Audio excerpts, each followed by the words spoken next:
মধ্যপ্রাচ্যের সমুদ্র আবারও অস্থির। ঢেউয়ের শব্দের সঙ্গে মিশে যাচ্ছে যুদ্ধজাহাজের ইঞ্জিনের গর্জন। রাডারের পর্দায় জ্বলে উঠছে সতর্কতার লাল সংকেত। আকাশে নজরদারি ড্রোন, ডেকে প্রস্তুত ক্ষেপণাস্ত্র। লক্ষ্য একটাই, ইরান। এই উত্তেজনার মাঝেই যুক্তরাষ্ট্র ইরানের দিকে পাঠিয়েছে বিশাল নৌবহর, যার নেতৃত্বে রয়েছে বিমানবাহী রণতরী ইউএসএস আব্রাহাম লিঙ্কন। যুক্তরাষ্ট্র মধ্যপ্রাচ্যের জলসীমায় তাদের সামরিক উপস্থিতি বাড়িয়েছে। একাধিক গাইডেড মিসাইলবাহী যুদ্ধজাহাজ, যুদ্ধবিমান বহনকারী রণতরী এবং উন্নত আকাশ প্রতিরক্ষা ব্যবস্থা নিয়ে নৌবহর এগোচ্ছে। বার্তা সংস্থা রয়টার্স জানিয়েছে, এই বহর আগামী কয়েকদিনের মধ্যেই ইরানের উপকূলের কাছাকাছি অবস্থান নিতে পারে। এটা কি যুদ্ধের ঘোষণা? খোদ মার্কিন প্রেসিডেন্ট ডোনাল্ড ট্রাম্প বলছেন না। সুইজারল্যান্ডের দাভোসে ওয়ার্ল্ড ইকোনমিক ফোরামের সম্মেলন শেষে ওয়াশিংটনে ফেরার পথে সাংবাদিকদের তিনি জানান, এই মোতায়েন যুদ্ধের ঘোষণা নয়, বরং সতর্ক নজরদারি। তবে তিনি এটাও স্পষ্ট করেন, ইরানকে খুব কাছ থেকে পর্যবেক্ষণ করা হচ্ছে, আর প্রয়োজন হলে এই বহর ব্যবহার করতে যুক্তরাষ্ট্র প্রস্তুত। তাহলে এত প্রস্তুতি কেন? মার্কিন প্রশাসনের আশঙ্কা, মধ্যপ্রাচ্যে থাকা মার্কিন ঘাঁটিগুলোর দিকে ইরান পাল্টা ক্ষেপণাস্ত্র হামলা চালাতে পারে। সেই আশঙ্কা থেকেই নৌবহরে যুক্ত করা হয়েছে উন্নত এয়ার ডিফেন্স সিস্টেম। ইরানের বার্তা কি? তেহরানও স্পষ্ট। ইরানের ইসলামী বিপ্লবী গার্ড বাহিনী IRGC এর প্রধান commander major general Mohammad Pakpour কড়া ভাষায় সতর্ক করেছেন যুক্তরাষ্ট্র ও ইসরায়েলকে। তার বক্তব্য, ভুল হিসাব করলে তার জবাব হবে আরও বেদনাদায়ক, আরও অনুশোচনাময়। তিনি জোর দিয়ে বলেন, চাপের কাছে নত হয় না ইরানের যোদ্ধারা, ইতিহাসই তার সাক্ষী। প্রতিপক্ষকে হুঁশিয়ার করে পাকপুর আরও বলেন, বিপ্লবী গার্ড ও প্রিয় ইরান সর্বাধিক সতর্ক অবস্থায় রয়েছে। তাদের আঙুল ট্রিগারে অন্য যে কোনো সময়ের চেয়ে বেশি প্রস্তুত আছে। সর্বোচ্চ কমান্ডের আদেশ ও পদক্ষেপগুলো বাস্তবায়নের জন্য সম্পূর্ণ প্রস্তুত। তেহরানের দাবি, আগের চেয়ে এখন ইরানের প্রতিরক্ষা শক্তি আরও সংগঠিত, আরও শক্তিশালী। আকাশে নজরদারি, ডেকে প্রস্তুত ক্ষেপণাস্ত্র, ভূগর্ভস্থ অবকাঠামো, সব মিলিয়ে তারা যে কোনো পরিস্থিতির জন্য প্রস্তুত। বিশ্লেষকরা কি বলছেন? অনেক বিশ্লেষকের মতে এটা কোনো সাধারণ মহড়া নয়, এটি এক শক্তি পরীক্ষা। একদিকে বিশ্বের সবচেয়ে শক্তিশালী নৌবাহিনী তার উপস্থিতি দেখাচ্ছে, অন্যদিকে ইরান বলছে ভয় নয়, প্রতিরোধী তাদের পরিচয়। একদিকে ওয়াশিংটন বলছে নজরদারি, অন্যদিকে তেহরান বলছে প্রতিরোধ। দুই পক্ষই নিজেদের অবস্থান শক্ত করছে। মধ্যপ্রাচ্যের জলসীমা এখন কি দেখছে? একদিকে যুদ্ধজাহাজের বহর, অন্যদিকে সতর্কবার্তা। সমুদ্র যেন সাক্ষী, এটি শুধু অস্ত্রের লড়াই নয়, এটি মনস্তাত্ত্বিক লড়াই। কে কাকে ভয় দেখাতে পারে, কে শেষ পর্যন্ত ঠান্ডা মাথায় থাকবে, সেই পরীক্ষা চলছে। এই মুহূর্তে যুদ্ধ অনিবার্য এমনটা বলা যাচ্ছে না, কিন্তু এটাও স্পষ্ট, পরিস্থিতি অত্যন্ত স্পর্শকাতর। একটি ভুল হিসাব, একটি ভুল সিদ্ধান্ত, আর পুরো অঞ্চল অস্থির হয়ে উঠতে পারে। ইরানে আন্দোলন দমাতে রাশিয়ার ভূমিকা, নীরব সহযোগিতা নাকি কৌশলগত খেলা?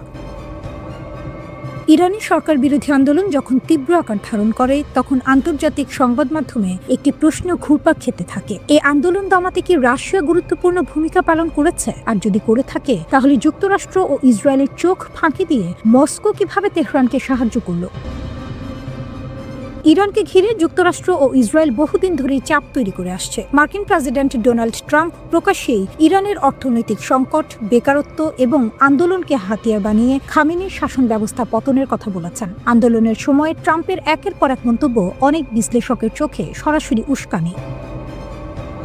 কিন্তু বাস্তবে কি হলো? 3 সপ্তাহের বেশি সময় ধরে চলা আন্দোলনের পর ইরানের পরিস্থিতি ধীরে ধীরে নিয়ন্ত্রণে আসে। ব্রিটিশ বার্তা সংস্থা রয়টার্স 16 জানুয়ারি জানায়, তেহরানের জনজীবনে স্বাভাবিকতা ফিরতে শুরু করেছে। ব্যাপক গ্রেপ্তার আর কড়া আইনশৃঙ্খলা ব্যবস্থার মাধ্যমে সরকার আন্দোলন অনেকটাই দমন করতে সক্ষম হয়েছে। এখানেই আসে আরেকটি গুরুত্বপূর্ণ প্রশ্ন, ইন্টারনেট কিভাবে আন্দোলন দমনের হাতিয়ার হয়ে উঠল?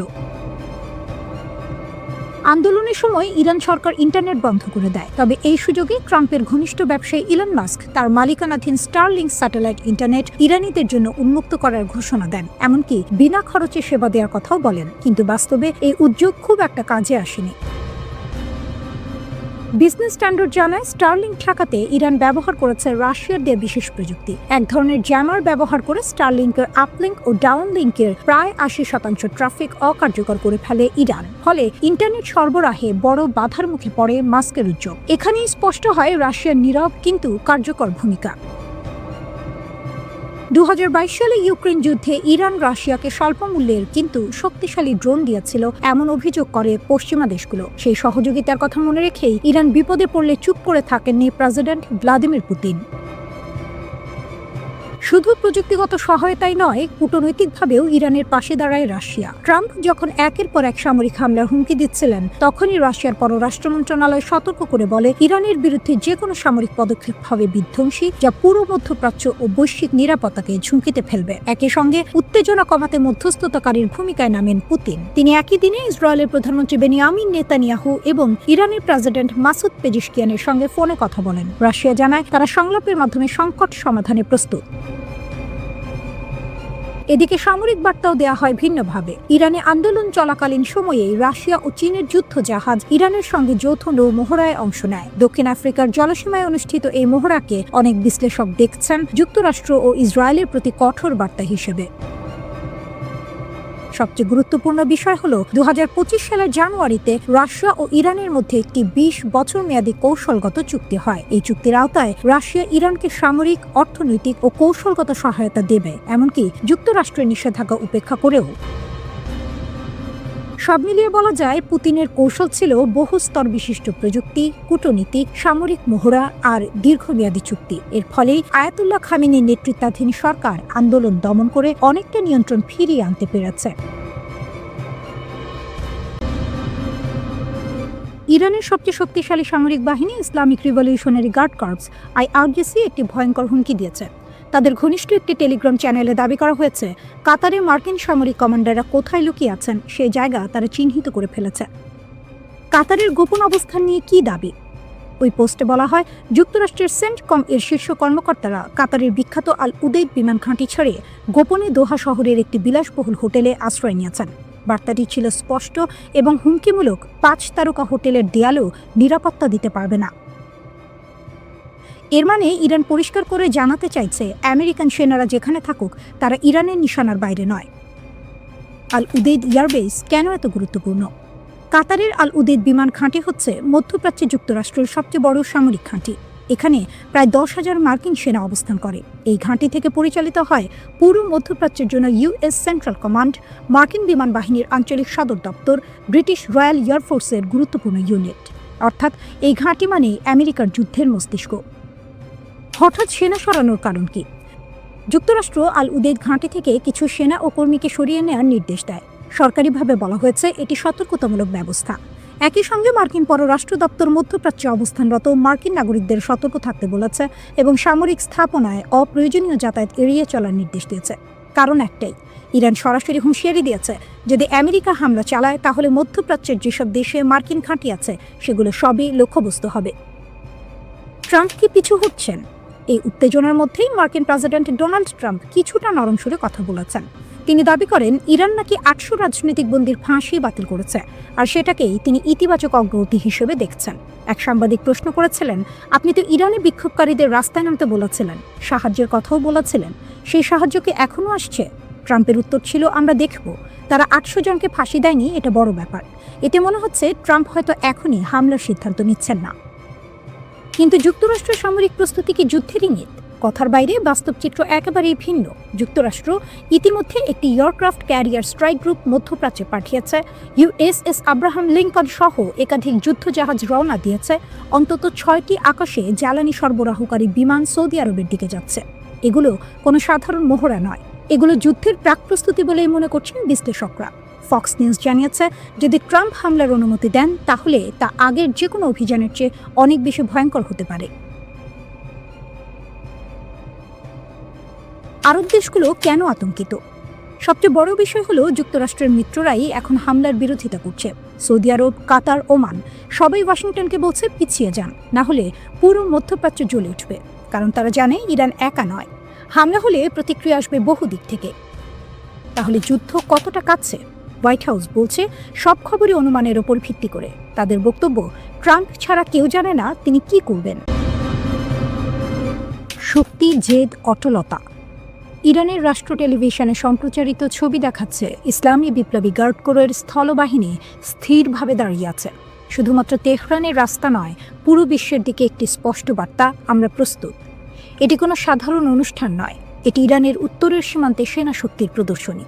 এ সময় যুক্তরাষ্ট্রের সাধারণ হুমকি কিছুটা নীরব। সৌদি আরব সহ উপসাগরীয় দেশগুলো প্রেসিডেন্ট ট্রাম্পকে আহ্বান জানিয়েছে, এখন আক্রমণ বন্ধ করুন, ইরানকে একটি সুযোগ দিন। কিন্তু তেহরান অপেক্ষা করছে না। IRGC এর উপস্থিতি কেবল প্রতীকী নয়, এটি একটি কৌশলগত বার্তা। আমাদের প্রতিরক্ষা অটল, শৃঙ্খলিত এবং সর্বদা প্রস্তুত। চাপ, নিষেধাজ্ঞা এবং অভ্যন্তরীণ আন্দোলনের পরেও ইরান শক্তি প্রদর্শন করছে। দূরদৃষ্টি কৌশলে কূটনীতি কিছু সময় কিনছে। মাঠে ইরান প্রতিটি সম্ভাব্য পরিস্থিতির জন্য প্রস্তুত। ইরানকে বাধ্য করা যাবে না, ইরানকে বিচ্ছিন্ন করা যাবে না। চাপের মুখে তেহরান পিছপা হব না। ওয়াশিংটন পরিকল্পনা পুনর্মূল্যায়ন করছে, উপসাগরীয় রাজধানীগুলো সতর্ক করছে, আর তেহরান রাজনৈতিক, সামরিক ও মানসিকভাবে প্রস্তুত। আমরা আপনাদের অবিলম্বে প্রত্যাহার করতে বলছি, এক পা এগোতে দেবেন না। যদি আমরা সত্যিই শুরু করি, শান্তি আলোচনা হবে না। 50 বছরের ক্ষতি, ধৈর্য, সভ্যতা সব অগ্রাহ্য করা হয়েছে।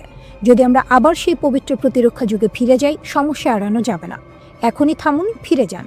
ইরান একটি বিচক্ষণ ও মহৎ জাতি, যুদ্ধ চাই না, কিন্তু প্রয়োজন হলে আমরা কাজ শেষ করব। সৌদি আরব, সংযুক্ত আরব আমিরাত, বাহরাইন, কাতার, তুরস্ক, ইরাকের সঙ্গে সম্পর্ক রাখব, কিন্তু এ অঞ্চলে কোনো মার্কিন ঘাঁটি নিরাপদ থাকবে না। ট্রাম্প যত এগোবেন, পরিস্থিতি তত খারাপ হবে। এই সময় যুক্তরাষ্ট্র মধ্যপ্রাচ্যে বিমান বাহিনী পাঠাচ্ছে। ট্রাম্পের আক্রমণ ঘড়ির কাঁটায়। USS আব্রাহাম লিঙ্কন এগোচ্ছে। মধ্যপ্রাচ্যে এক নতুন ভূমিকম্প আসতে চলেছে। একটি ভুল পদক্ষেপ বিশ্বযুদ্ধের মতো পরিস্থিতি তৈরি করতে পারে। যুক্তরাষ্ট্রের সামরিক শক্তি প্রদর্শিত হচ্ছে। কমপক্ষে একটি এয়ারক্রাফট ক্যারিয়ার স্ট্রাইক গ্রুপ উপসাগরে পাঠানো হয়েছে। প্রতিবাদ ভেঙে পড়া তেহরানকে লক্ষ্য করে হামলা পরিকল্পিত। 6টি স্ট্র্যাটো ট্যাঙ্কার সৌদি আরবের দিকে যাচ্ছিল। একই সময়ে কাতারের আল উদেদ বিমান ঘাঁটি থেকে কিছু মার্কিন কর্মী সরানো হচ্ছে। এটি ছিল গত বছরের প্রতিশোধের মতোই সম্ভাব্য লক্ষ্য। ইরান বারবার সতর্ক করেছে যে কোনো মার্কিন হস্তক্ষেপ উপসাগরের ঘাঁটিতে হামলা করবে। এক ভুল হিসাব পুরো অঞ্চলকে যুদ্ধের দিকে ঠেলে দিতে পারে। প্রেস সেক্রেটারি কারেন লেভিট বললেন, ট্রাম্প পরিস্থিতি ঘনিষ্ঠভাবে পর্যবেক্ষণ করছেন। 800 জনের জীবন বাঁচানো হয়েছে। তিনি সব বিকল্প উন্মুক্ত রেখেছেন। ট্রাম্পও নিজেই জানিয়েছেন, নিষ্পত্তি নিশ্চিত নয়, পরিস্থিতি চলমান, আমরা দেখব। পাশাপাশি সৌদি আরব, কাতার এবং ওমান যুক্তরাষ্ট্রকে সতর্ক করছে। আক্রমণ পুরো অঞ্চলকে অস্থির করতে পারে। আল উদেদ ঘাঁটির সতর্কতা স্তর কমেছে। বিমান এবং কর্মীরা ধীরে ধীরে ফিরে আসছে। এই আন্দোলন ইরানের নেতৃত্বের জন্য সবচেয়ে বড় চ্যালেঞ্জ। অর্থনৈতিক অসন্তোষ থেকে শুরু হওয়া প্রতিবাদ দেশের সর্বত্র ছড়িয়ে পড়ে। ইরান বলছে, বাইরে থেকে প্রভাবিত করা হয়েছে ট্রাম্পকে যুদ্ধের ফাঁদে ফেলার জন্য। সিনেটর লিন্ডসে গ্রাহাম বলছেন, ট্রাম্প এখনও শক্তিশালী পদক্ষেপের জন্য প্রস্তুত। বিক্ষোভে জ্বলছে ইরান, হুমকি দিচ্ছেন ট্রাম্প। কিন্তু যুক্তরাষ্ট্র কি সত্যিই হামলা চালাতে পারবে? ভেনেজুয়েলার প্রেসিডেন্ট নিকোলাস মাদুরোর পতনের পর যুক্তরাষ্ট্রের প্রেসিডেন্ট ডোনাল্ড ট্রাম্প এবার দৃষ্টি ঘুরিয়েছেন ইরানের দিকে। 13 জানুয়ারি ট্রাম্প স্পষ্ট ভাষায় হুঁশিয়ারি দেন, ইরান যদি বিক্ষোভকারীদের হত্যা বন্ধ না করে, তবে বড় মূল্য দিতে হবে। তিনি সরাসরি ইরানের জনগণকে উদ্দেশ্য করে বলেন, প্রতিবাদ চালিয়ে যাও, সাহায্য আসছে। এই বক্তব্য অনেকের মনে প্রশ্ন তুলেছে, যুক্তরাষ্ট্র কি ইরানে ভেনেজুয়েলার মতো কোনো অভিযান চালাতে চায়? ইরান কেন ভেনেজুয়েলা নয়? এই প্রশ্নের উত্তর বুঝতে হলে আগে ভেনেজুয়েলার পরিস্থিতি দেখতে হবে। ভেনেজুয়েলার পতনের অন্যতম কারণ ছিল দেশটির দুর্বল ও প্রায় অচল বিমান প্রতিরক্ষা ব্যবস্থা। রাশিয়ার দেয়া S-300VM ও BUK M2E সিস্টেম ঠিকভাবে রক্ষণাবেক্ষণ করা হয়নি। অনেক রাডার বছরের পর বছর কাজই করছিল না। ফলে যুক্তরাষ্ট্র খুব সহজেই কারাকাসের আকাশে বিশেষ বাহিনী নামাতে পেরেছিল। কিন্তু ইরান সম্পূর্ণ ভিন্ন একটি বাস্তবতা। ইরানের শক্তিশালী প্রতিরক্ষা দেয়াল। ইরান বহু বছর ধরে সম্ভাব্য হামলার জন্য প্রস্তুতি নিচ্ছে। আজ ইরানের কাছে রয়েছে রাশিয়ার S-300 ও আধুনিক S-400, চীনের HQ-9B দীর্ঘপাল্লার ক্ষেপণাস্ত্র, নিজস্ব তৈরি বাভার 373 এয়ার ডিফেন্স সিস্টেম। ইরানি সংসদ সদস্য আবুল ফজল জোরাভান্দ জানিয়েছেন, রাশিয়ার MiG-29 ইতিমধ্যে এসেছে, Su-35 আসছে পথে।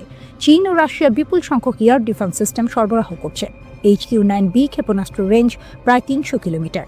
বাভার 373 এর রেঞ্জও 300 কিলোমিটারের বেশি বলে দাবি করা হয়। 2025 সালের যুদ্ধে ইসরায়েলের হামলার পর ইরান এই প্রতিরক্ষা আরও শক্ত করেছে।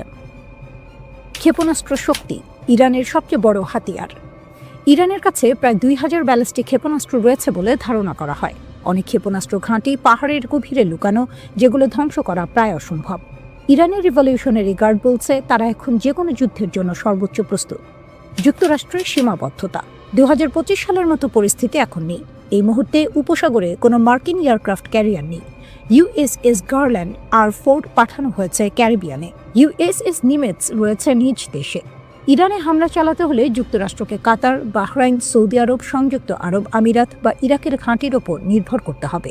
কিন্তু ইরান আগেই সতর্ক করে দিয়েছে এই দেশগুলোর ঘাঁটিও হামলার লক্ষ্য হবে। এই অঞ্চলে যুক্তরাষ্ট্রের প্রায় 40,000 সেনা রয়েছে। যে কোনো হামলায় তারা বড় ঝুঁকিতে পড়বে। B-2 বোমারু বিমান দিয়ে দূর থেকে হামলা সম্ভব হলেও তা অতিরিক্ত ধ্বংসাত্মক এবং রাজনৈতিকভাবে বিপজ্জনক। সবচেয়ে গুরুত্বপূর্ণ বিষয়, ট্রাম্প স্পষ্ট করে বলেছেন মাটিতে সেনা নামানো হবে না। খামেনিকে হত্যা বা আটক কতটা বাস্তব? ভেনেজুয়েলার মতো করে ইরানের সর্বোচ্চ নেতা আয়াতুল্লাহ আলী খামেনিকে আটক করা প্রায় অসম্ভব। ইরান ভৌগোলিকভাবে বিশাল, দেশটি বহু স্তরের প্রতিরক্ষার ভেতরে আবদ্ধ। খামেনিকে হত্যা করা তুলনামূলক সহজ হতে পারে, কিন্তু সেটি ভয়াবহ যুদ্ধ ডেকে আনবে। এমনকি ইরান আগেই উত্তরসূরি পরিকল্পনা তৈরি করে রেখেছে। ট্রাম্প প্রকাশ্যে কঠোর কথা বলছেন, হুমকি দিচ্ছেন, ইরানের জনগণকে সাহস দিচ্ছেন, কিন্তু বাস্তবে যুক্তরাষ্ট্রের বিকল্প খুব সীমিত। ইরানের শক্তিশালী প্রতিরক্ষা, চীন রাশিয়ার সমর্থন এবং মধ্যপ্রাচ্যে যুদ্ধ ছড়িয়ে পড়ার ভয়, সব মিলিয়ে ওয়াশিংটনের সামনে রাস্তা খুবই সংকীর্ণ। হুমকি দেওয়া সহজ, কিন্তু ইরানে হামলা চালানো তা অনেক বেশি কঠিন। অনেক সময় যুদ্ধ ট্যাঙ্ক আর মিসাইল দিয়ে শুরু হয় না, যুদ্ধ শুরু হয় ইন্টারনেট দিয়ে। ইরান ও আমেরিকার চলমান চরম উত্তেজনার মধ্যে ঠিক এমনই এক প্রযুক্তিগত যুদ্ধ শুরু হয়েছিল। সামরিক আগ্রাসনের আগেই এই যুদ্ধে বড় ধাক্কা খায় যুক্তরাষ্ট্র। এই যুদ্ধে ওয়াশিংটন তাদের সবচেয়ে শক্তিশালী অস্ত্র হিসেবে মাঠে নামায় বিশ্বের শীর্ষ ধনী এলন মাস্ককে। পরিকল্পনাটা ছিল পরিষ্কার। ইরানে চলমান সরকার বিরোধী বিক্ষোভের সময় যখন আন্দোলন ছড়িয়ে পড়তে শুরু করে, তখন ইরান সরকার দেশ জুড়ে ইন্টারনেট ব্ল্যাকআউট জারি করে। উদ্দেশ্য একটাই, আন্দোলনকারীরা যেন অনলাইনে সংগঠিত হতে না পারে। আর ঠিক সেই মুহূর্তে ডিজিটাল নায়ক হয়ে হাজির হন এলন মাস্ক। ওয়াশিংটনের সবুজ সংকেত পেয়ে তিনি ঘোষণা দেন ইরানে স্টারলিংক স্যাটেলাইট ইন্টারনেট চালু করা হবে। আমেরিকার ধারণা ছিল ইরান সরকার ব্রডব্যান্ড, মোবাইল ডেটা বন্ধ করলেও আকাশ থেকে আসা স্যাটেলাইট সিগন্যাল তারা থামাতে পারবে না। অর্থাৎ তেহরানের সেন্সরশিপের দেয়াল ভাঙতে স্টারলিংককে অস্ত্র হিসেবে ব্যবহার করা হবে। অনেকেই ভেবেছিলেন ইরানের মতো একটি দেশের পক্ষে আধুনিক স্যাটেলাইট ইন্টারনেট ঠেকানো সম্ভব নয়। কিন্তু এখানেই সবাই ভুল করেছিল। ইরান শুধু প্রস্তুতি ছিল না, তারা দেখিয়ে দিয়েছে প্রযুক্তিগত যুদ্ধে তারা কতটা এগিয়ে। ইরান সরকার কেবল ফিজিক্যাল ইন্টারনেট বন্ধ করেই থেমে থাকেনি, বরং তারা সরাসরি স্টারলিংক সিস্টেমকে অচল করে দেয়। কিভাবে? উত্তরটা হলো ইলেকট্রনিক ওয়ারফেয়ার। ইরানের সামরিক বাহিনী নির্দিষ্ট এলাকায় স্টারলিংকের ব্যবহৃত ফ্রিকোয়েন্সি জ্যাম করে দেয়। এর ফলে স্যাটেলাইট আকাশে থাকলেও মাটিতে থাকা টার্মিনালগুলো সিগন্যাল রিসিভ করতে পারেনি। স্টারলিংক চালাতে যে ডিশ বা টার্মিনাল দরকার, সেগুলো যখনই সিগন্যাল পাঠানোর চেষ্টা করেছে, ইরানের রেডিও ফ্রিকোয়েন্সি ট্র্যাকিং সিস্টেম সেগুলো শনাক্ত করে ফেলেছে। অর্থাৎ কে কোথায় স্টারলিংক ব্যবহার করছে তা ইরান আগেই বুঝে গেছে। ফলে শুধু ব্যবহারকারীরাই নয়, এই ঘটনায় অপ্রস্তুত হয়ে পড়ে আমেরিকাও। কারণ যে পরিকল্পনা নিয়ে স্টারলিংক নামানো হয়েছিল, সেটাই কার্যত ব্যর্থ হয়ে পড়ে। বিক্ষোভকারীরা ইন্টারনেট না পেয়ে বড় আকারে সংগঠিত হতে পারেনি। ডিজিটাল সংযোগ ভেঙে পড়ায় আন্দোলনের গতি কমে যায়। এই ঘটনার মাধ্যমে একটি বিষয় খুব পরিষ্কার হয়ে যায়, ইরান কেবল আধুনিক মিসাইল আর ড্রোনের উপর নির্ভরশীল নয়, গত কয়েক দশকে তারা সাইবার সিকিউরিটি ও ইলেকট্রনিক ওয়ারফেয়ারে ব্যাপক বিনিয়োগ করেছে। ইসলামী বিপ্লবের পর থেকে নিষেধাজ্ঞা, চাপ আর বিচ্ছিন্নতার মধ্যেও ইরান নীরবে নিজেদের প্রযুক্তিগত সক্ষমতা গড়ে তুলেছে। আর সেই সক্ষমতার মুখে এলন মাস্কের মতো টেক জায়ান্ট এবং আমেরিকার মতো সুপার পাওয়ার একসঙ্গে দাঁড়িয়েও ডিজিটাল দেয়াল ভাঙতে পারেনি। এই ঘটনায় বিশ্ব বুঝে গেছে ইরানকে শুধু অস্ত্রের হিসাব দিয়ে বিচার করলে ভুল হবে। কারণ আধুনিক যুদ্ধে সিগন্যাল, ডেটা, ফ্রিকোয়েন্সি আর সাইবার নিয়ন্ত্রণ সবই এখন অস্ত্র। আর সেই অস্ত্রের লড়াইয়ে ইরান যে মোটেও পিছিয়ে নেই, এই স্টারলিংক ঘটনাই তার সবচেয়ে বড় প্রমাণ। ইরান এখন রুদ্ধশ্বাস এক সন্ধিক্ষণে দাঁড়িয়ে। রাস্তায় আগুন, স্লোগান, ভাঙচুর। আবার সেই রাস্তাতেই বিপরীত চিত্র, হাজার হাজার মানুষ রাষ্ট্রের পতাকা হাতে নেমে এসেছে সরকার ও সর্বোচ্চ নেতার পক্ষে। দেশ জুড়ে চলমান বিক্ষোভের মধ্যে ইরান কার্যত দুই ধারায় বিভক্ত। সরকারপন্থী সমাবেশে অংশ নেওয়া অনেকেই বলছেন তারা শুরুতে বিক্ষোভী ছিলেন, কিন্তু পরিস্থিতি যখন নিয়ন্ত্রণের বাইরে যেতে শুরু করে তখন তারা সরে দাঁড়ান। তাদের ভাষায় এটা আর প্রতিবাদ নেই, এটা বিশৃঙ্খলা। সেই বিশৃঙ্খলার মুখে তারা নিজেদের দায়িত্ব মনে করছেন দেশকে রক্ষা করা। রাষ্ট্রীয় টেলিভিশনে সম্প্রচারিত ভিডিওতে দেখা যায় তেহরান সহ একাধিক শহরে বিশাল জনসমাবেশ, মানুষ হাতে ইরানের পতাকা, সর্বোচ্চ নেতার ছবি, স্লোগানে মুখর রাজপথ, নেতৃত্বের প্রতি আনুগত্যের ঘোষণা। শক্ত অবস্থানে রাষ্ট্রযন্ত্র ও তার সমর্থকরা। এই অভ্যন্তরীণ উত্তেজনার মধ্যে আন্তর্জাতিক মাত্রা যোগ করেছে ওয়াশিংটন। মার্কিন প্রেসিডেন্ট ডোনাল্ড ট্রাম্প প্রকাশ্যে হুঁশিয়ারি দিয়েছেন বিক্ষোভকারীদের ক্ষতি হলে যুক্তরাষ্ট্র কঠোর প্রতিক্রিয়া দেখাবে। তিনি দাবি করেছেন পরিস্থিতি খুব কাছ থেকে পর্যবেক্ষণ করা হচ্ছে। এর আগেও ট্রাম্প ইঙ্গিত দিয়েছিলেন সহিংসতা বাড়লে যুক্তরাষ্ট্র বিক্ষোভকারীদের পাশে দাঁড়াতে পারে। ইরান এই অভিযোগ সরাসরি নাকচ করেছে।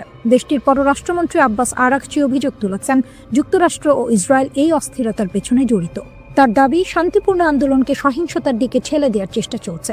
একই সুরে কথা বলেছেন প্রভাবশালী রাজনীতিক আলী লারিজানিও। তাদের বক্তব্য, ভিতরের দুর্বলতাকে কাজে লাগিয়ে দেশকে অস্থিতিশীল করার চেষ্টা হচ্ছে। সর্বোচ্চ নেতা আয়াতুল্লাহ আলী খামেনি এক বিরল ভাষণে কঠোর অবস্থান স্পষ্ট করেছেন। তিনি বলেছেন রাষ্ট্র ধ্বংসের চেষ্টা সহ্য করা হবে না।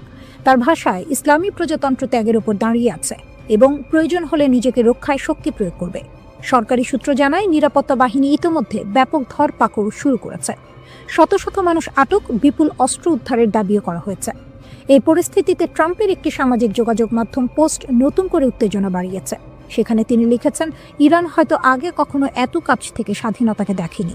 তিনি বলেন, যুক্তরাষ্ট্র সাহায্য করতে প্রস্তুত। কী ধরনের সাহায্য তা স্পষ্ট নয়, কিন্তু তেহরানের কাছে এটি স্পষ্ট বার্তা, বিদেশি হস্তক্ষেপের ইঙ্গিত।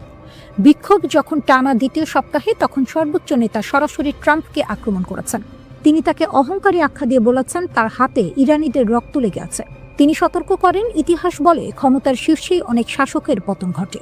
ইরানের রাষ্ট্রীয় গণমাধ্যমে দাবি করা হচ্ছে বিদেশি শক্তির মদদে পরিকল্পিত অস্থিরতা তৈরি করা হয়েছে। তাসনিম নিউজ জানিয়েছে 200 জনের বেশি সন্ত্রাসী সংগঠক আটক হয়েছে। গ্রেনেড থেকে শুরু করে আগ্নেয়াস্ত্র, বড় ধরনের অস্ত্রভাণ্ডার উদ্ধারের কথাও বলা হয়েছে। এর ফলে বিক্ষোভের তীব্রতা কমেছে। আইআরজিসিকে সর্বোচ্চ সতর্কতায় রাখা হয়েছে।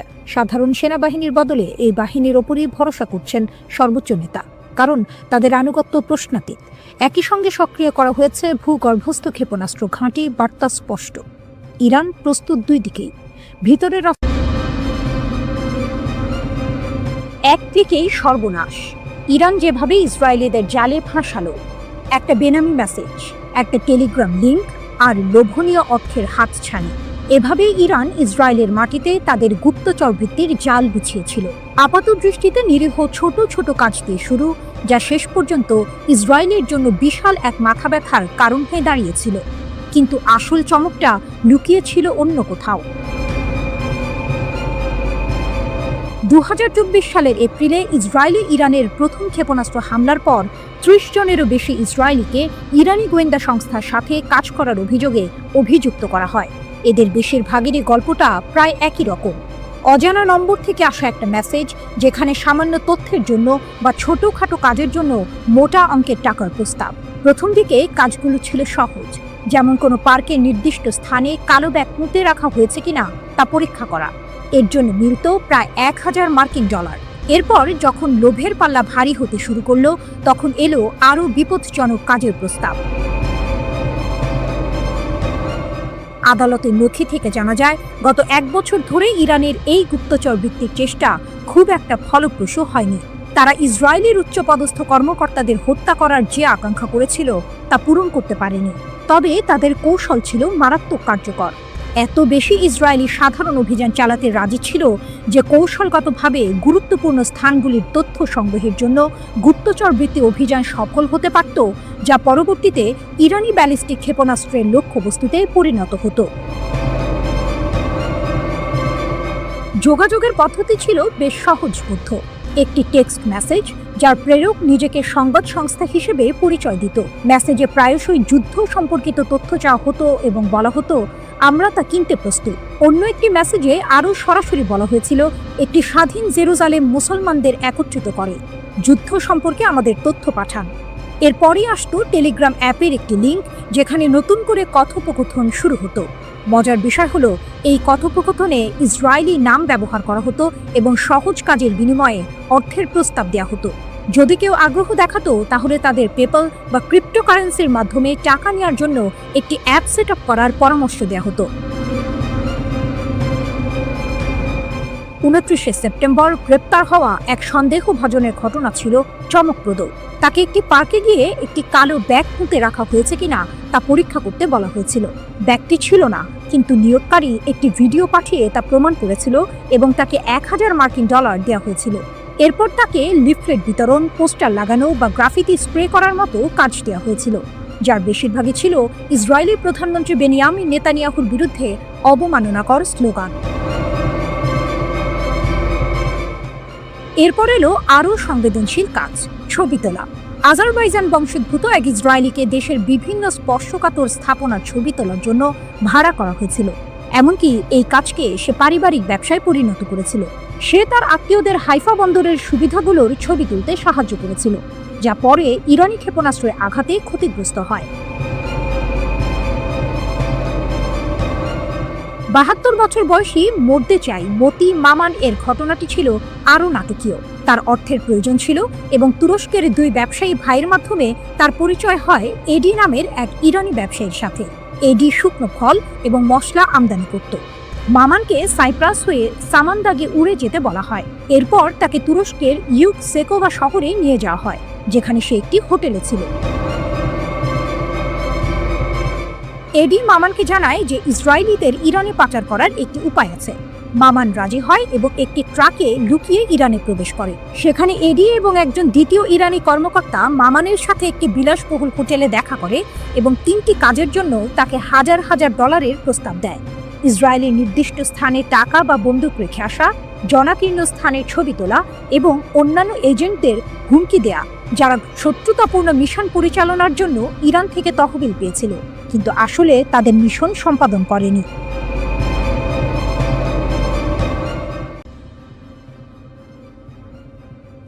ইসরায়েলের সামরিক ঘাঁটিতে ইরানের ভয়াবহ আঘাত, স্যাটেলাইট তথ্যে চাঞ্চল্যকর মোড়। দীর্ঘ 12 দিনের সংঘাত শেষে ইসরায়েল দাবি করেছিল ইরানের ছোড়া প্রায় 84% ক্ষেপণাস্ত্রই প্রতিহত করা হয়েছে, কিন্তু স্যাটেলাইট চিত্র যেন ভিন্ন গল্প বলছে। টেলিগ্রামের এক প্রতিবেদন অনুযায়ী ওরেগন স্টেট ইউনিভার্সিটির গবেষকদের বিশ্লেষণ করা স্যাটেলাইট চিত্র থেকে জানা গেছে গত মাসে ইরান অন্তত 5টি ইসরায়েলি সামরিক স্থাপনায় সফলভাবে আঘাত হেনেছে। এর মধ্যে রয়েছে উত্তর, মধ্য ও দক্ষিণ ইসরায়েলের গুরুত্বপূর্ণ লক্ষ্যবস্তু, এমনকি একটি গোয়েন্দা তথ্য সংগ্রহ কেন্দ্র এবং একটি লজিস্টিক ঘাঁটিও।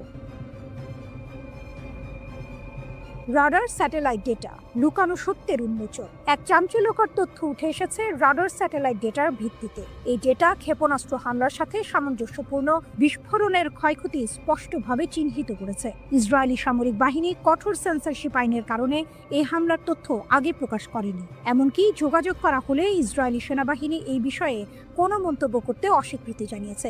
ইসরায়েলি সামরিক সেন্সরশিপ আইন সক্রিয় সংঘাতের সময় সংবেদনশীল নিরাপত্তা তথ্য প্রকাশে কঠোর বিধিনিষেধ আরোপ করে, যা এই গোপনীয়তার মূল কারণ। বিমান প্রতিরক্ষা ব্যবস্থার দুর্বলতা, কৌশলগত বিপর্যয়। টেলিগ্রাফের প্রতিবেদন আরও বলছে, সংঘাতের প্রথম 8 দিনে ইরানের ক্রমবর্ধমান সংখ্যক ক্ষেপণাস্ত্র ইসরায়েলের বহুল আলোচিত বিমান প্রতিরক্ষা ব্যবস্থায় সফলভাবে প্রবেশ করেছে। বিশ্লেষকরা মনে করছেন সীমিত ইন্টারসেপ্টর ক্ষেপণাস্ত্র সরবরাহ, ইরানের আরও উন্নত প্রযুক্তি অথবা আক্রমণ কৌশলের পরিবর্তনের কারণে এটি ঘটেছে। ইরান ইসরায়েলের বিমান প্রতিরক্ষা ব্যবস্থাকে পরাজিত করার জন্য এক অভিনব কৌশল ব্যবহার করেছে, সমন্বিত ড্রোন এবং ক্ষেপণাস্ত্র হামলা। এই কৌশল অনুযায়ী আত্মঘাতী ড্রোনগুলো প্রথমে নিক্ষেপ করা হয়, যা ইসরায়েলি প্রতিরক্ষা ব্যবস্থাকে ব্যস্ত ও বিভ্রান্ত করে তোলে। যখন প্রতিরক্ষা ব্যবস্থা ড্রোনগুলোকে প্রতিহত করতে ব্যস্ত থাকে, তখন মূল ক্ষেপণাস্ত্রগুলো সফলভাবে লক্ষ্যবস্তুতে আঘাত হানে। নাম প্রকাশ না করার শর্তে টেলিগ্রাফকে একজন জ্যেষ্ঠ ইরানি কর্মকর্তা বলেছেন, এই ড্রোন ব্যবহার ছিল ইসরায়েলি প্রতিরক্ষা ব্যবস্থাকে পরাস্ত করার একটি ইচ্ছাকৃত কৌশল। ড্রোন নিক্ষেপের মূল লক্ষ্য হলো তাদের সিস্টেমগুলোকে ব্যস্ত রাখা, ওই কর্মকর্তা বলেন। সংঘাতের অপ্রত্যাশিত বাঁক, ইরানের প্রতিশোধ ও মার্কিন যুক্তরাষ্ট্রের হস্তক্ষেপ। 13ই জুন ইসরায়েলি সরকার ইরানের বিরুদ্ধে বেআইনি আগ্রাসন শুরু করে, যার ফলে অনেক জ্যেষ্ঠ কমান্ডার, পারমাণবিক বিজ্ঞানী এবং সাধারণ নাগরিক নিহত হন। এর প্রতিক্রিয়ায় ইরান 24 ঘন্টারও কম সময়ের মধ্যে ক্ষেপণাস্ত্র ও ড্রোন হামলা চালিয়ে প্রতিশোধ নেয়। এরপর ট্রু প্রমিস 3 এর অধীনে ধারাবাহিক প্রতিশোধমূলক অভিযান চালানো হয়। যুদ্ধ আরও তীব্র হয় যখন 22 জুন মার্কিন যুক্তরাষ্ট্র ইসরায়েলের পক্ষে যুদ্ধে প্রবেশ করে। মার্কিন বোমারু বিমান আন্তর্জাতিক আইন লঙ্ঘন করে 3টি ইরানি পারমাণবিক স্থাপনায় আঘাত হানে। এর জবাবে ইরান আত্মরক্ষার জন্য কাতারের আল উদেইদ বিমান ঘাঁটিতে ক্ষেপণাস্ত্র হামলা চালায়, যা পশ্চিম এশিয়ার বৃহত্তম মার্কিন সামরিক বিমান ঘাঁটি। অবশেষে যুদ্ধবিধ্বস্ত ইসরায়েলি সরকার 24 জুন একতরফাভাবে একটি যুদ্ধবিরতি চুক্তি মেনে নিতে বাধ্য হয়।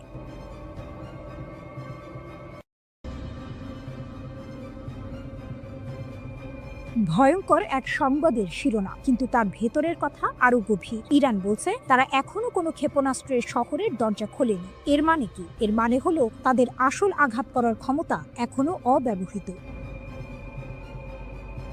ইরানের নীরব সংকেত যে হামলা এখনো হয়নি। ইরান বরাবরই বলে আসছে তাদের সশস্ত্র বাহিনীর প্রতিটি পদক্ষেপ সুদূর প্রসারী পরিকল্পনার অংশ, তাৎক্ষণিক প্রতিশোধ নয়। যখন ইসরায়েলি দখলদারিত্ব যুদ্ধের শেষ দিনে ইরানের নিরাপত্তা কেন্দ্রগুলোতে হামলা চালায়, তখন বিশ্ব অবাক হয়েছিল ইরানের শান্ত প্রতিক্রিয়ায়। কিন্তু ইরানের এই আপাত নীরবতার পেছনে লুকিয়ে আছে এক গভীর কৌশল। ফজলির কথা স্পষ্ট, পারমাণবিক অস্ত্রের ক্ষেত্রে ইরানের প্রযুক্তিগত জ্ঞান রয়েছে, কিন্তু তাদের আদর্শিক নীতি এর ব্যবহার বা তৈরির বিপক্ষে। এই কথাগুলো আপাত দৃষ্টিতে শান্তি এবং সংযমের বার্তা দিলেও এর ভেতরের টুইস্ট হলো প্রযুক্তিগত জ্ঞান আছে মানে হলো তারা চাইলে তা করতে সক্ষম। এটি ইসরায়েল এবং পশ্চিমা দেশগুলোর জন্য এক শীতল সতর্কবার্তা। ইউরেনিয়াম সমৃদ্ধকরণ আপোষ নেই। ইরানের উপপররাষ্ট্রমন্ত্রী মাজিদ তখত রাভাঞ্চি জোর দিয়ে বলেছেন, মার্কিন ইসরায়েলি হামলা সত্ত্বেও ইরান তার পারমাণবিক কর্মসূচিতে অটল। তারা জাতীয় চাহিদা অনুযায়ী ইউরেনিয়াম সমৃদ্ধকরণ চালিয়ে যাবে। এর অর্থ আমেরিকা বা ইসরায়েলের কোনো হুমকি ইরানকে তার পথ থেকে সরাতে পারছে না। এটি কেবল একটি বিবৃতি নয়, এটি এক ধরনের চ্যালেঞ্জ। তখত রাভাঞ্চি বলেছেন, ইরান সংলাপের জন্য উন্মুক্ত, কিন্তু এখানেও আছে একটি বড় শর্ত। ভবিষ্যতের আলোচনার জন্য আমেরিকার পক্ষ থেকে বিশ্বাসযোগ্য গ্যারান্টি প্রয়োজন। ইরান চায় আমেরিকা তাদের বোঝাক যে আলোচনার সময় তারা সামরিক শক্তি ব্যবহার করবে না। এটি ইরানের পক্ষ থেকে একটি কড়া বার্তা। যদি আমেরিকা ইরানের বিশ্বাস অর্জন করতে না পারে, তাহলে আলোচনার কোনো সম্ভাবনাই নেই। এই শর্তটি অত্যন্ত গুরুত্বপূর্ণ, কারণ এটি স্পষ্ট করে দিচ্ছে যে ইরান শুধুমাত্র কথার কথা নয়, কাজের প্রমাণ চাইছে। আসল টুইস্ট হলো, ইরান যখন বলছে তারা এখনো কোনো ক্ষেপণাস্ত্র শহরের দরজা খোলেনি, তার মানে হলো তাদের প্রকৃত সামরিক সক্ষমতা এখনো অব্যবহৃত। তারা তাৎক্ষণিক প্রতিক্রিয়া দেখাচ্ছে না, কারণ তাদের পরিকল্পনা দীর্ঘমেয়াদী। তারা হয়তো এমন একদিনের জন্য অপেক্ষা করছে যখন তাদের আঘাত হবে অপ্রতিরোধ্য। পারমাণবিক অস্ত্রের প্রযুক্তিগত জ্ঞান থাকা সত্ত্বেও তা ব্যবহার না করার কথা বলা, কিন্তু ইউরেনিয়াম সমৃদ্ধকরণ চালিয়ে যাওয়া, এই দুয়ের মধ্যে একটি সূক্ষ্ম টানাপোড়েন রয়েছে। ইরান হয়তো বোঝাতে চাইছে যে তাদের ক্ষমতা আছে, কিন্তু তারা তা সংযত রাখছে। এই সংযমই তাদের সবচেয়ে বড় কৌশলগত অস্ত্র। তারা সংলাপের জন্য উন্মুক্ত, কিন্তু শর্ত দিচ্ছে আমেরিকার বিশ্বাসযোগ্যতার উপর। এর মানে ইরান দুর্বল নয়, বরং তারা চাইছে শক্তিশালী অবস্থানের ভিত্তিতে আলোচনা করতে। আগামী দিনে এই পরিস্থিতি কোন দিকে মোড় নেয় তা দেখার জন্য বিশ্ব অধীর আগ্রহে অপেক্ষা করছে। ইরান বলছে ইসরায়েলের সাথে যুদ্ধে ব্যবহৃত ক্ষেপণাস্ত্র শক্তির মাত্র 1/4। ব্রিগেডিয়ার জেনারেল আলী ফজলি দাবি করেছেন, সেজ্জিল ক্ষেপণাস্ত্র ইসরায়েলকে অবাক করে দিয়েছিল। তিনি জানিয়েছেন, ইরান বছরের পর বছর ধরে শত্রুর সাথে যে কোনো সম্ভাব্য সংঘর্ষের জন্য প্রস্তুতি নিচ্ছে।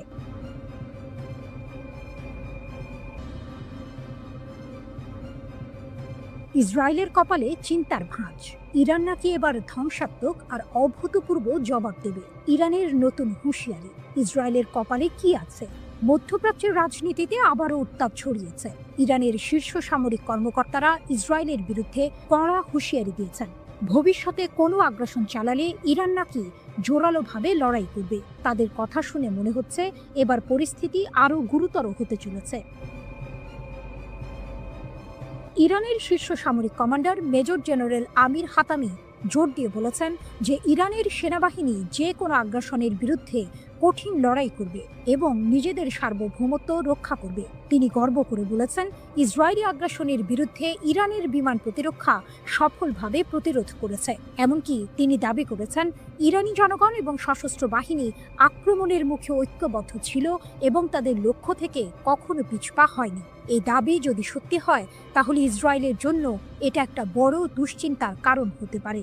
ধ্বংসাত্মক ও অভূতপূর্ব প্রতিশোধের হুমকি। আইআরজিসি এর মুখপাত্র ব্রিগেডিয়ার জেনারেল আলী মোহাম্মদ নাইনি আরও এক ধাপ এগিয়ে সতর্ক করেছেন, ভবিষ্যতে যে কোনো হুমকির ক্ষেত্রে ইরান ধ্বংসাত্মক এবং অভূতপূর্ব প্রতিক্রিয়া জানাবে। তার মানে কি? এতদিন যা দেখেছি তা কিছুই নয়। ইরান কি সত্যিই এমন কিছু করে দেখাবে যা বিশ্ব আগে কখনো দেখেনি?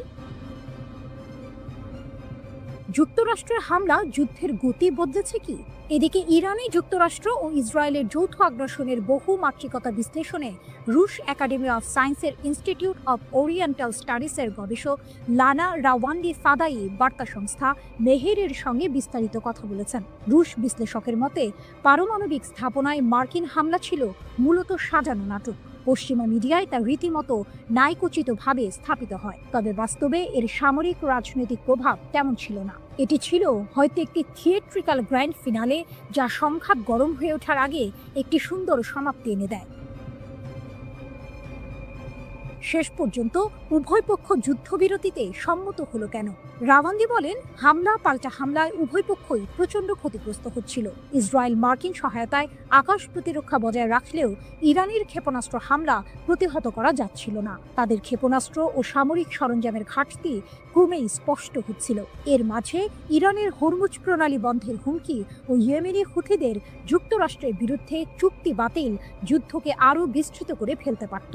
এই ঝুঁকি ট্রাম্প প্রশাসনকে একটি দ্রুত সমাপ্তি চাওয়ার দিকে ঠেলে দেয়। এছাড়া রাশিয়া, চীন, কাতার, তুরস্ক, আজারবাইজান সহ একাধিক দেশ কূটনৈতিক চাপ সৃষ্টি করে।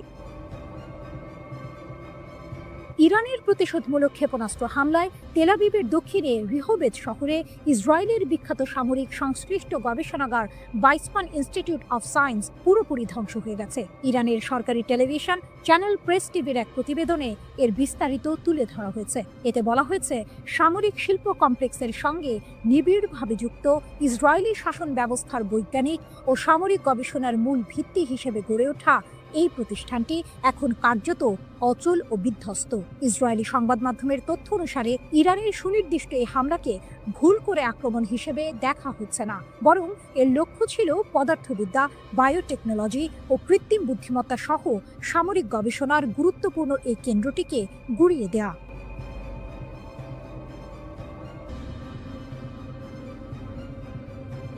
গরম খবর, আবারও উত্তপ্ত মধ্যপ্রাচ্য। ইসরায়েল যদি ফের কোনো ভুল করে তাহলে নাকি আরও কঠিন থাপ্পড় খাবে, এমনটাই হুমকি দিলেন ইরানের শীর্ষ জেনারেল আব্দুর রহিম মুসাভি। শুনে মনে হচ্ছে এবার বুঝি আর ছোটখাটো হুমকি নয়, আসল যুদ্ধের দামামা বাজছে।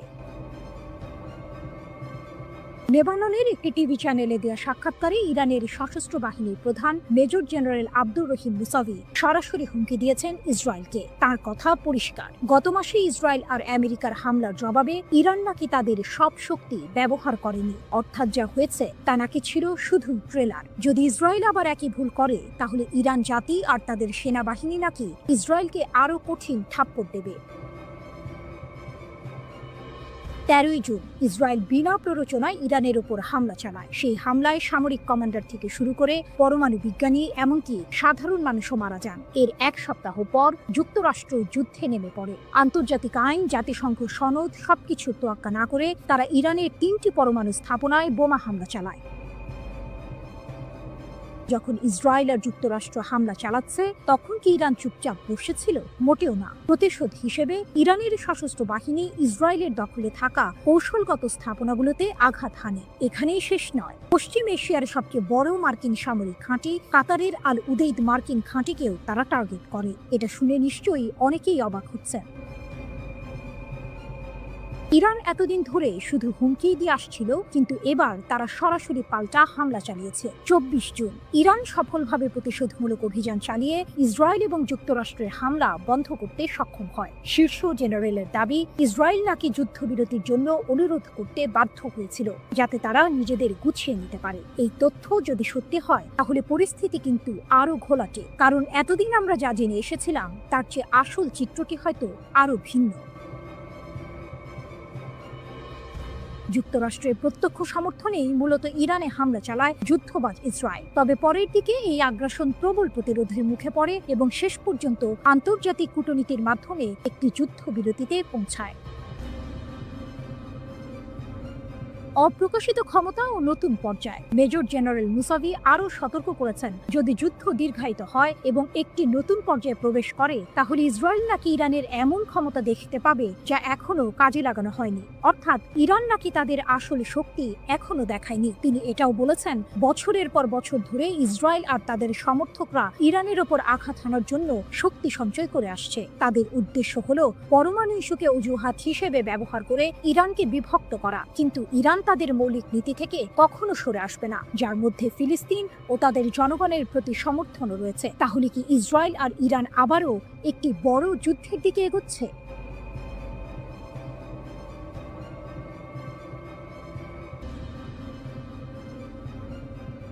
ইরান স্পষ্ট জানিয়ে দিয়েছে, ইসরায়েলের সঙ্গে তাদের পরবর্তী সংঘাত হবে চূড়ান্ত সংঘর্ষ। রাশিয়ার সংবাদ মাধ্যম আরটিকে দেয়া এক সাক্ষাৎকারে ইরানের একটি সূত্র এই তথ্য নিশ্চিত করেছে। এই ঘোষণা মধ্যপ্রাচ্যে নতুন করে উত্তেজনার পারদ চড়িয়ে দিয়েছে, কারণ ইরান বিশ্বাস করে তারা এখন ইসরায়েলের দুর্বলতা সম্পর্কে ওয়াকিবহাল এবং তাদের হাতে এমন উন্নত ক্ষেপণাস্ত্র রয়েছে যা ইসরায়েলের আকাশ প্রতিরক্ষা ব্যবস্থাকে সহজেই ভেদ করতে পারে। গত 13ই জুন ইসরায়েল ইরানের ওপর হামলা চালায়। ইহুদিবাদী দেশটির দাবি ছিল তেহরান পারমাণবিক বোমা তৈরির শেষ পর্যায়ে পৌঁছে গেছে। এই হামলায় ইরানের পারমাণবিক ও সামরিক স্থাপনাগুলো ক্ষতিগ্রস্ত হয়, শত শত মানুষ এবং পারমাণবিক কর্মসূচির সঙ্গে জড়িত বেশ কয়েকজন উচ্চ পদস্থ সামরিক কর্মকর্তা ও বিজ্ঞানী নিহত হন। এরপর 22 জুন যুক্তরাষ্ট্র ইরানের 3টি পারমাণবিক স্থাপনায় হামলা চালায়, যার মধ্যে ছিল নাতাঞ্জ ও ফোর্দোর ইউরেনিয়াম সমৃদ্ধকরণ কেন্দ্র। তেহরান অবশ্য বরাবরই সামরিক উদ্দেশ্যে পারমাণবিক কর্মসূচি পরিচালনার অভিযোগ অস্বীকার করে আসছে। পাল্টা জবাব হিসেবে ইরান কামিকাজে ড্রোন ও ক্ষেপণাস্ত্র হামলা চালায়, যা সরাসরি ইসরায়েল ও কাতারে অবস্থিত যুক্তরাষ্ট্রের আল উদেইদ বিমান ঘাঁটিতে আঘাত হানে। 12 দিনব্যাপী এই সংঘাত শেষ হয় যুক্তরাষ্ট্রের মধ্যস্থতায় হওয়া এক যুদ্ধবিরতির মাধ্যমে, যা এখনও কার্যকর রয়েছে। ইসরায়েলের দুর্বলতা উন্মোচিত। আরটিকে দেয়া মন্তব্যে তেহরানের সূত্রটি জানায়, সাম্প্রতিক উত্তেজনার সময় ইরান ইসরায়েলি শাসনের দুর্বলতা শনাক্ত করতে পেরেছে। এটি একটি চাঞ্চল্যকর দাবি যা ইসরায়েলের প্রতিরক্ষা সক্ষমতা নিয়ে প্রশ্ন তুলেছে। সূত্রটি আরও দাবি করে যে ইরানের কাছে এখনও নতুন প্রজন্মের হাজার হাজার ক্ষেপণাস্ত্র রয়েছে এবং যুদ্ধ শুরু হলে প্রতিদিন অন্তত কয়েকশো ক্ষেপণাস্ত্র ইসরায়েলের দিকে ছোঁড়া হবে। যদি এই দাবি সত্য হয়, তাহলে ইসরায়েলের আকাশ প্রতিরক্ষা ব্যবস্থার জন্য এটি এক বিশাল চ্যালেঞ্জ হবে। এমনকি উন্নত আয়রন ডোমও এত সংখ্যক ক্ষেপণাস্ত্র মোকাবিলায় কতটা সফল হবে তা নিয়ে সন্দেহ থেকেই যায়। এই সংঘাতের জন্য ইরান শুধু সামরিকভাবেই প্রস্তুত নয়, বরং অভ্যন্তরীণ সমর্থনও পাচ্ছে বলে দাবি করা হয়েছে। সূত্রটি জানায়, দেশের জনগণ এবং প্রবাসী ইরানিদের কাছ থেকে সরকার অভূতপূর্ব সামাজিক সমর্থন পাচ্ছে। এটি নিঃসন্দেহে তেহরানের আত্মবিশ্বাস বাড়াচ্ছে। যদিও ইরান জানে যে যে কোনো সংঘাতে যুক্তরাষ্ট্র ইসরায়েলের পাশে দাঁড়াবে, তবুও তেহরান এই চ্যালেঞ্জ মোকাবিলা করতে প্রস্তুত বলেও উল্লেখ করা হয়েছে। খামেনির দাবি ও ট্রাম্পের হুঁশিয়ারি। ইরানের সর্বোচ্চ নেতা আয়াতুল্লাহ আলী খামেনি তার সামরিক জবাবের বিষয়ে বলেন, ইসরায়েলি রাষ্ট্র কার্যত ধ্বংসপ্রাপ্ত ও নিষ্ক্রিয় হয়ে পড়েছিল। তার মতে, যুক্তরাষ্ট্রের হস্তক্ষেপ না হলে ইহুদিবাদী শাসন পুরোপুরি ধ্বংস হয়ে যেত। এটি ইরানের পক্ষ থেকে একটি বড় সড় দাবি, যা ইসরায়েলের সামরিক সক্ষমতা নিয়ে গুরুতর প্রশ্ন তৈরি করে। অন্যদিকে যুক্তরাষ্ট্রের প্রেসিডেন্ট ডোনাল্ড ট্রাম্প হুঁশিয়ারি দিয়ে বলেছেন, তেহরান যদি পারমাণবিক কর্মসূচি চালিয়ে যায় বলে যুক্তরাষ্ট্র বিশ্বাস করে, তাহলে আরও হামলা চালানো হবে। ইসরায়েলের প্রধানমন্ত্রী বেনিয়ামিন নেতানিয়াহু ইরানের বিরুদ্ধে আরও হামলার সম্ভাবনা উড়িয়ে দেননি।